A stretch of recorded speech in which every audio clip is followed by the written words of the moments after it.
আসসালামাইকুম। দেশ বিদেশ টিভি থেকে হোসেন বলছি। আমার চ্যানেলে সবাইকে স্বাগতম।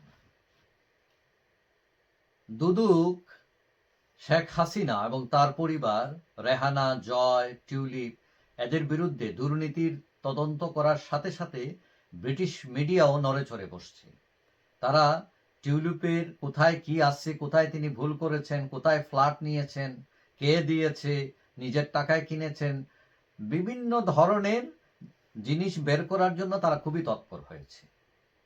তো এখন টিউলিপ অনেকটা এতদিন চুপ ছিলেন এবং এইসব বিষয় উত্থাপন হওয়ার পরে তিনি নিজেই দাবি করেছেন যে তার এই বিষয়গুলো তদন্ত করা হোক, ক্লিয়ার করা হোক, এবং তিনি একটা চিঠি লিখেছেন যে ব্রিটিশ প্রধানমন্ত্রীর যে উপদেষ্টা, যিনি এটার দায়িত্বে, যে এটা তদন্ত করার জন্য।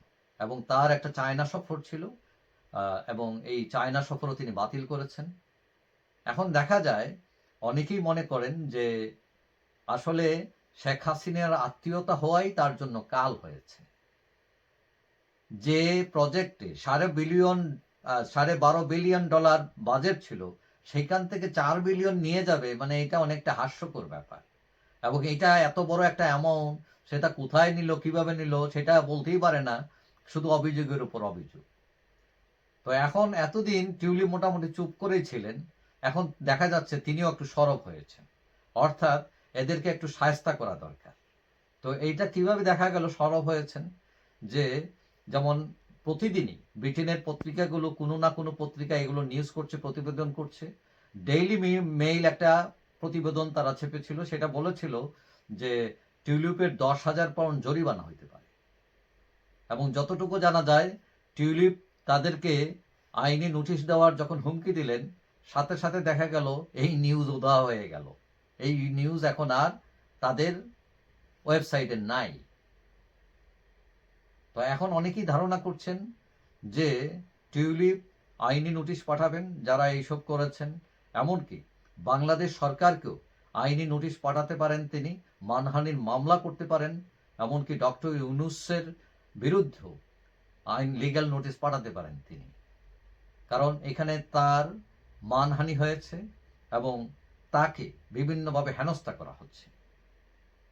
এবং এই ব্রিটিশ মিডিয়াগুলো অনেকেই গল্প কাহিনী লিখছেন এবং ধারণা করা হচ্ছে যে টিউলিপ হয়তো এটার পদক্ষেপ নিবেন, মানে নেওয়া শুরু করেছেন।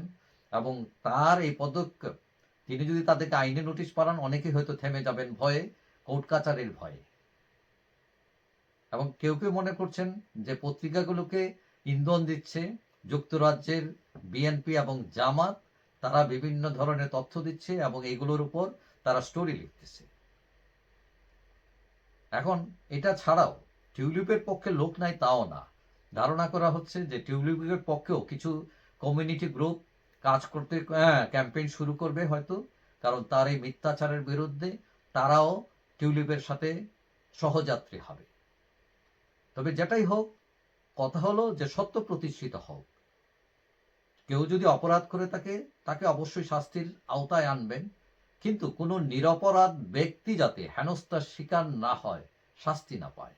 যাই হোক, সবাই ভালো থাকবেন।